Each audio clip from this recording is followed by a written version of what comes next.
persécuté, maltraité et mort. Les disciples et les apôtres de Jésus n'avaient certainement pas de vie facile. Les anciennes traditions qui parlent de la façon dont les apôtres de Jésus sont morts, malgré les différences entre les autres, sont unanimes à déclarer que presque tous sont morts tragiquement. En fait, lorsque l'on cherche à savoir comment était la mort de chaque apôtre, ce qui se trouve sont des rapports terribles, certains pires que les autres. Dans cette vidéo, vous saurez tout ce que vous savez sur la mort des 12 disciples et apôtres de Jésus.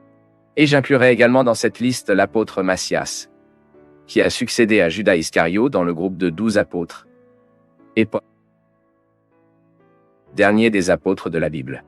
Avant de parler spécifiquement de la mort de chacun des disciples et des apôtres de Jésus, nous devons d'abord savoir qu'à l'exception de 2 d'entre eux, la Bible ne parle plus de la mort des autres apôtres. Donc, tout ce qui est connu à ce sujet vient des traditions chrétiennes anciennes. Même certaines de ces traditions ont été enregistrées dans certains écrits qui sont datés d'une période peu de temps après l'heure apostolique. Certaines traditions sont bien documentées et peuvent être trouvées dans des œuvres écrites par d'anciens historiens et les parents de l'Église.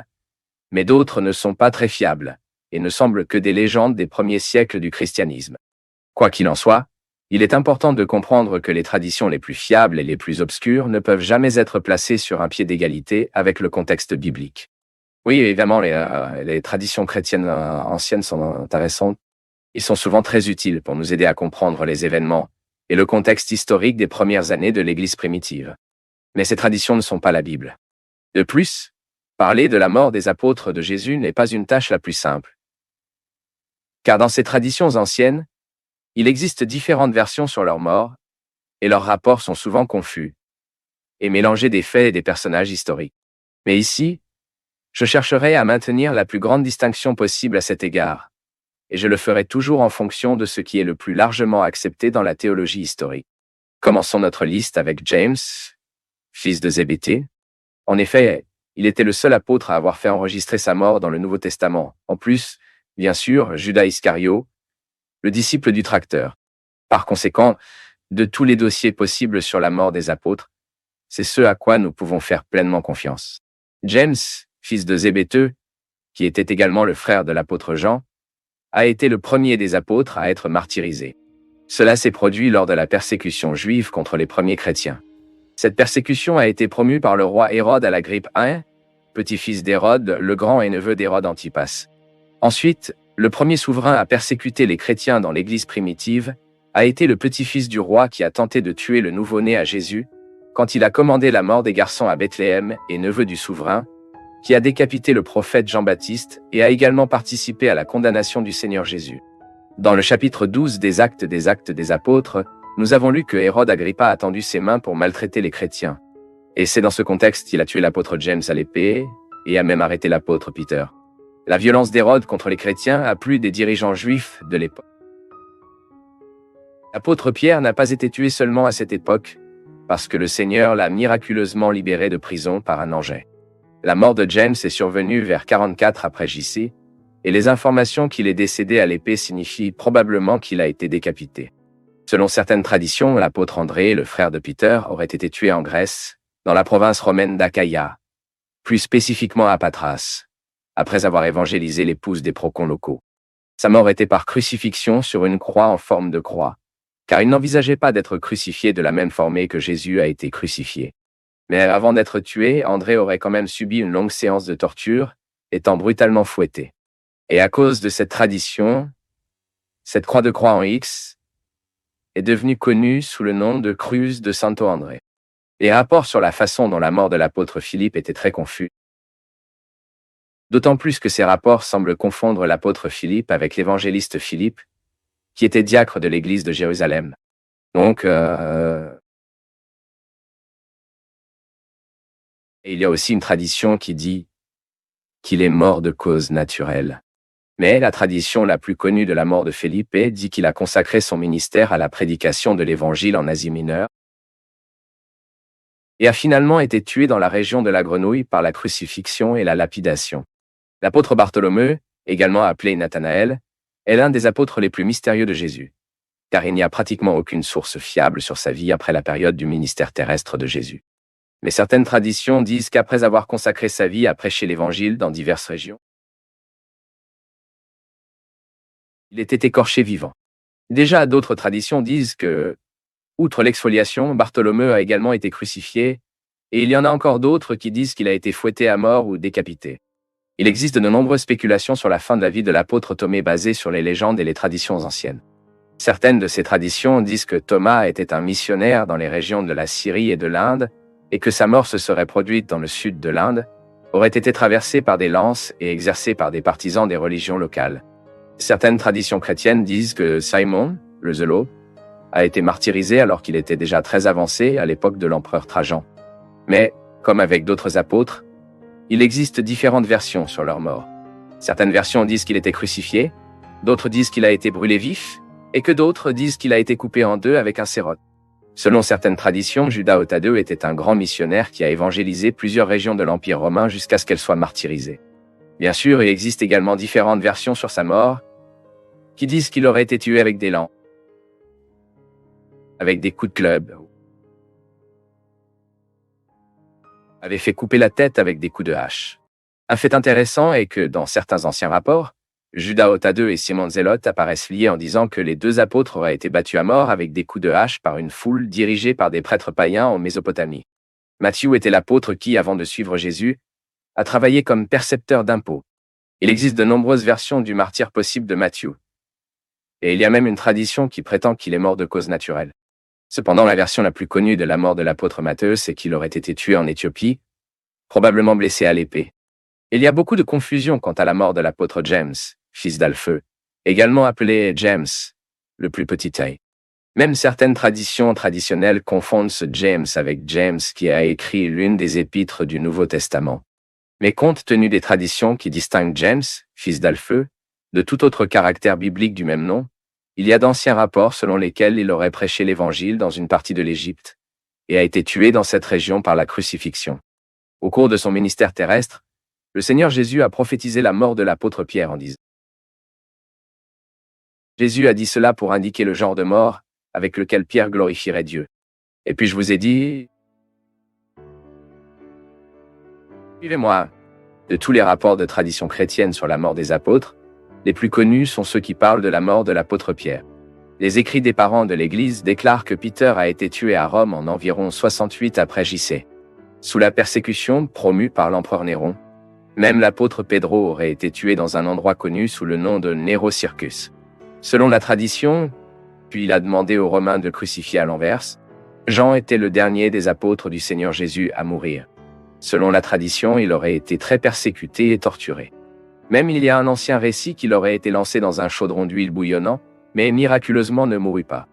Et puis John aurait été exilé sur l'île de Patmos, où il a finalement reçu les révélations enregistrées dans le livre de l'Apocalypse.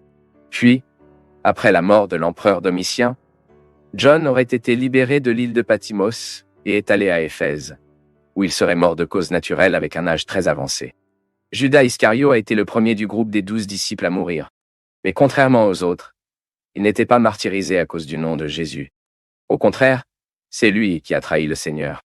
Et après avoir trahi Jésus, le remettant à 30 pièces d'argent, Judas Iscario a tenté de rendre les pièces aux prêtres, mais ils ont refusé de les accepter. Et Matthieu a écrit qu'après ce moment, Judas Iscario est sorti pour se pendre.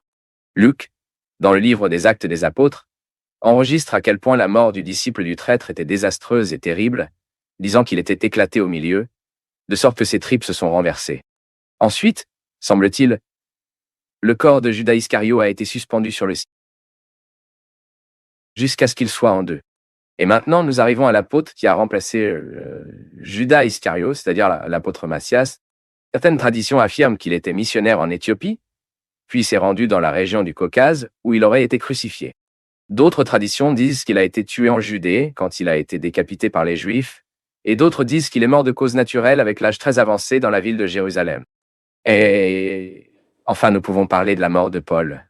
Paul n'appartenait pas au groupe des 12, mais il a été choisi par son propre Christ, ressuscité pour être son apôtre des gentils. Comme la tradition de la mort de l'apôtre Pierre, la tradition de la mort de Paul est considérée comme fiable.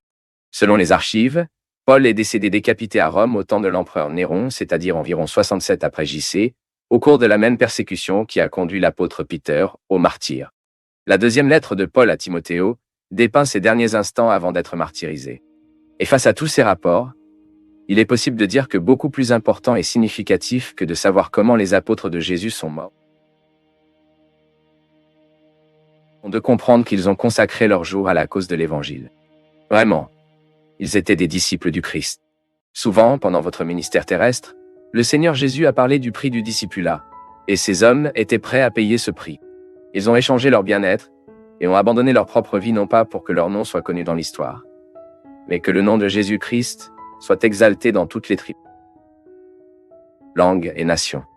L'Évangile est venu vers nous aujourd'hui parce que le Seigneur a choisi, formé et a envoyé ces hommes qui n'avaient pas leur vie aussi précieuse à leurs propres yeux. Maintenant, écrivez dans les commentaires si vous saviez déjà comment les apôtres de Jésus sont morts.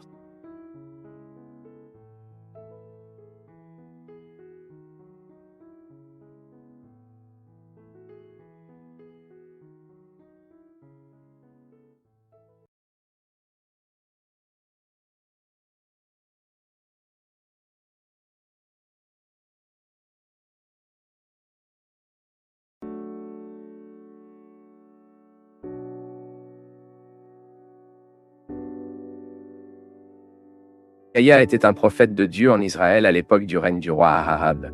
L'histoire du prophète Micaya est devenue connue surtout parce qu'il a prophétisé ce que les Israélites ne voulaient pas entendre.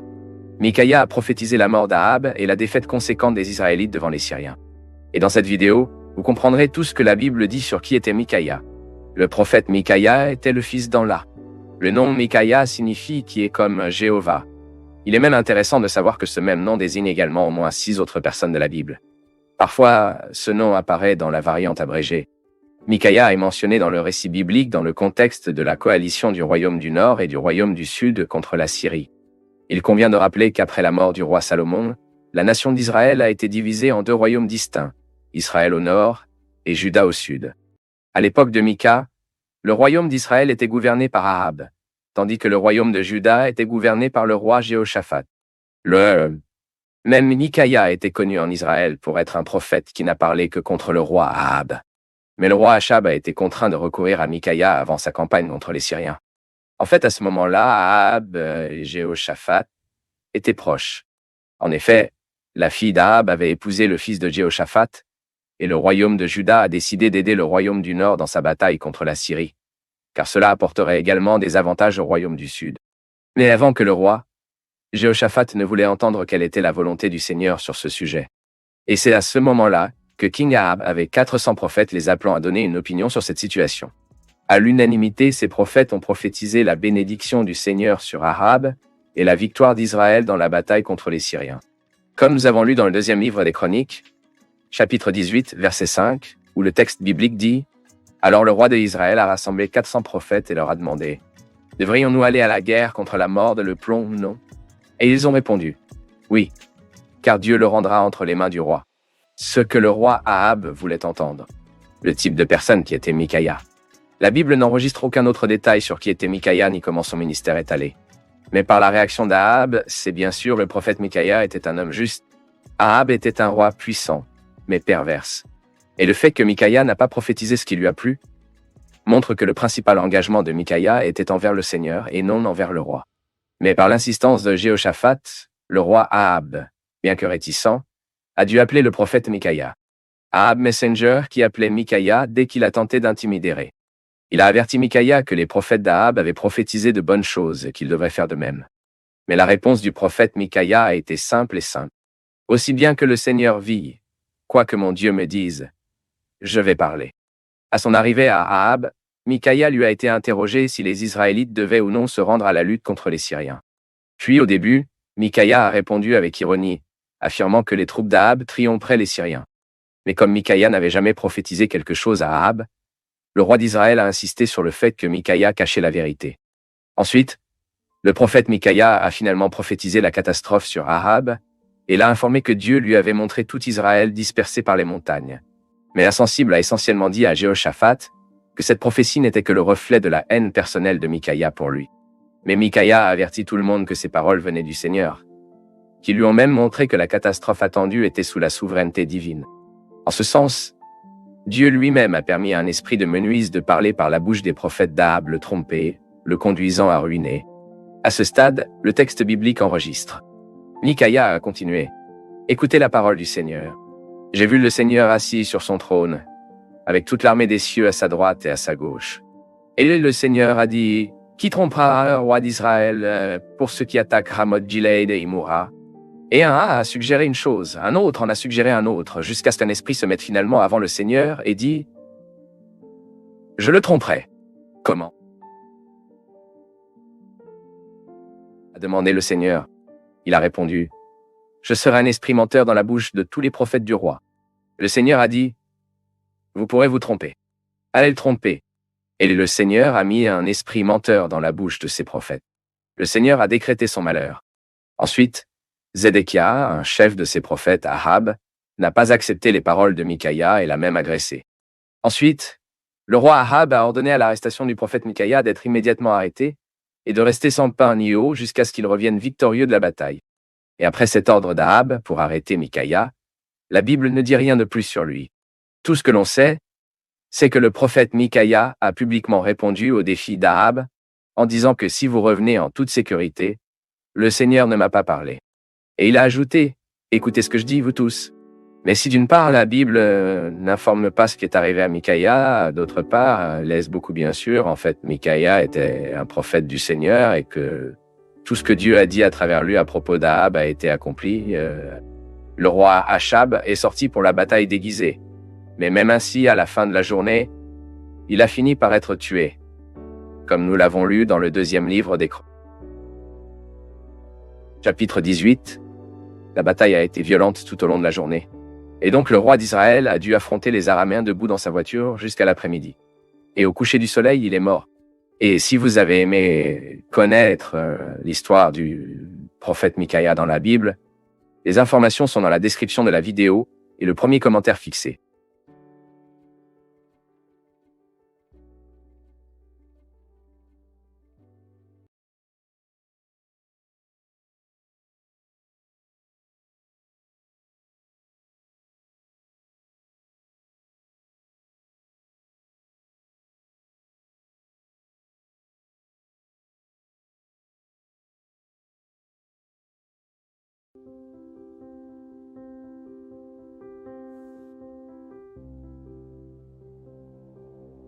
Que nous parlons de l'histoire de Joab, nous parlons indéniablement de l'un des plus grands guerriers du royaume d'Israël. Un collectionneur de Great Bell gagne, le commandant de l'armée israélienne sous le règne de David, et l'une des personnes les plus importantes dans la consolidation du gouvernement davidique à Jérusalem. Mais Joab était plus que cela. Si, d'une part, il était un guerrier très qualifié et quelqu'un qui a nourri une formidable loyauté de David, d'autre part, il était vindicatif, sanguin, et une personne qui a alterné entre des moments de sagesse et des moments d'étrange incontrôlés, qui l'a même conduit à trahir des moments de sagesse et des moments d'étrange incontrôlés, qui l'a même conduit à trahir des moments de sagesse et des moments d'étrange incontrôlés, qui l'a même conduit à trahir. Dans cette vidéo, vous découvrirez tout ce que la Bible dit sur qui était Joab et comprendra pourquoi la fin de votre vie était tout simplement pathétique. Joab était le commandant de l'armée d'Israël pendant le règne de David. Il était le fils de Zerouïa, frère d'Abissai et d'Azaël. Par conséquent, Joab était également le neveu de David, car Zerouïa était la sœur de David. Et la Bible ne dit pas rien sur le père de Joab, sauf qu'il a été enterré à Bethléem. L'histoire de Joab dans la Bible commence quand il est mentionné aux côtés de ses 2 frères dans la direction des hommes de David dans la bataille contre l'armée de Sketch, fils du roi Saul. Les forces d'Eskis ont été dirigées par Abner et ont finalement été vaincues. Dans ce contexte, le frère de Joab, Azaël, a poursuivi Abner sans relâche. Puis, en autodéfense et à contre-cœur, Abner a fini par tuer Azaël. Mais pensez-vous que cet épisode était-ce? Bien sûr que non. Plus tard, Joab s'est occupé d'assassiner Abner d'une manière perfide pour venger le sang de son frère. À ce stade, Abner n'était plus en opposition au règne de David. Et certains chercheurs croient que, en plus de la vengeance, Joab a peut-être été motivé par une sorte de jalousie mortelle pour la loyauté d'Abner envers David, qui pourrait le mettre comme un rival potentiel en charge des forces israéliennes. La Bible décrit la forme coward comme Joab s'est vengé sur Abner.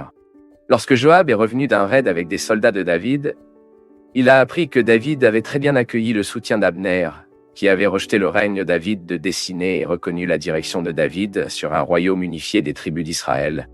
Alors Joab a tout essayé pour que David se méfie des intentions d'Abner. Ensuite, Joab a réussi à faire en sorte qu'Abner retourne à Hébron sans David pour le savoir. Il l'a invité à une conversation privée. Mais ce n'était qu'un prétexte, car quand il a eu la première occasion, Joab, comptant apparemment sur l'aide de son frère Asaël, a tué Abner qui le blessait dans l'abdomen. En fait, le roi David, lorsqu'il a appris l'incident, n'a pas approuvé ce que Joab a fait avec Abner. Bien au contraire, il était tellement furieux contre Joab qu'il a annoncé que Dieu le punirait ainsi que sa maison pour avoir versé le sang d'Abner.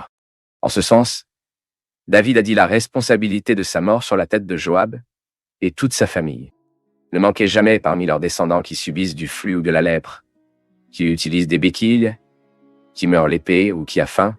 Sans aucun doute, le crime de Joab devrait être désapprouvé. Même il a tué Abner à Hébron, qui était une ville de refuge. Et pour tout cela, David a déploré la mort d'Abner, qu'il considérait comme un grand homme, et a même forcé Joab à faire preuve de respect dans l'enterrement d'Abner devant toute l'armée d'Israël. Après, l'histoire biblique montre que Joab était un commandant très qualifié et influent en Israël. Il a remporté de nombreuses batailles avant l'armée de David contre la Syrie, Ammon et Édom. Joab est devenu un commandant en chef de toute l'armée d'Israël lorsque les Israélites ont emmené Jérusalem, qui était la forteresse des Jébusans. Et ici, il convient de mentionner qu'à cette époque, David a déjà régné sur toutes les tribus d'Israël, c'est-à-dire qu'il était déjà règne sur un royaume unifié. Mais Joab avait un personnage, il est assez curieux que cela alterne les nobles attitudes avec des attitudes au moins douteuses. Sans aucun doute, il a eu une participation indéniable à l'établissement et à la consolidation du royaume de David. Et il semble qu'il n'était pas une fierté car il s'est occupé humblement de donner à David tout le mérite de la conquête de l'île Ramoth. Joab s'est également avéré quelque peu conciliant lorsqu'il a tenté de pacifier la relation entre David et Absalom. Et quand David a décidé de faire le recensement du peuple, Joab a également essayé de le faire abandonner cette mauvaise idée. Mais d'un autre côté, à certaines occasions, Joab s'est avéré être une personne très répréhensible. En plus de la manière froide et déguisée dont il s'est vengé sur Abner, Joab s'est également impliqué dans d'autres épisodes compliqués. Par exemple, il n'a pas hésité à appliquer le plan pécheur de David pour tuer Uriah, le mari de Bathsheba. Et après la révolte d'Absalom, le même Joab qui a tenté de concilier le père et le fils était également responsable de la mort d'Absalom. Après, David a expressément dit que la vie de votre enfant devrait être épargnée. Et après ces événements, Joab a été remplacé dans le commandement de l'armée d'Israël. Le roi David a mis le pétrissage à sa place. Mais quand Alphasan n'a pas réussi à contenir la révolte de Sheba, Joab en a profité pour l'éliminer. Et suivant le récit biblique, il n'y a pas plus d'informations sur Joab, mais il semble que d'une certaine manière, pendant un certain temps, il a récupéré son prestige avec David. Mais les derniers jours de la vie de Joab n'auraient pas pu être pires. Lorsque David était déjà dans les derniers instants de son règne, Joab n'était plus fidèle aux fins du roi. Puis avec Abiatar et d'autres dirigeants, Joab a soutenu la tentative de lever Adonias au trône d'Israël. Cette posture de Joab a été infidèle, car David avait nommé Salomon comme successeur. Et le fait que Joab ait soutenu le mauvais côté du différend pour le trône d'Israël a finalement pris fin, contribuant à la fin mélancolique de sa vie. En vérité, lorsque Salomon l'a allumé sur le trône, Joab s'est enfui à Gib pour essayer de se protéger devant l'autel dans le sanctuaire. Ensuite, le roi Salomon a ordonné à Benaïa de le tuer, afin qu'il ne tombe pas sur la maison de David le sang que Joab avait versé injustement, en référence au meurtre d'Abner et à Kiding. Benaïa a rempli l'ordre du roi Salomon et a tué Joab, qui a été enterré dans sa maison du désert. Et Benaïa lui-même a pris la place de Joab en charge de l'armée israélienne. Et enfin, la Bible cite toujours d'autres hommes du nom de Joab, comme le fils de Seraïas, descendant de Kenaz, et le chef d'une famille qui est revenu d'exil avec Zérubabel. Mais aucun de ces hommes, bien sûr, ne doit être confondu avec Joab, le commandant de l'armée d'Israël à l'époque de David. Et vous connaissiez déjà l'histoire de Joab dans la Bible? Comptez ici dans les commentaires. Et je laisserai également une vidéo ici pour que vous puissiez regarder sur l'histoire complète d'Abner, afin que vous puissiez comprendre mieux tout ce contexte d'intrigue pendant la monarchie israélienne. Et si vous souhaitez approfondir davantage dans l'étude biblique, vous pouvez étudier la théologie avec nous. Les informations sont dans la description de la vidéo et le premier commentaire.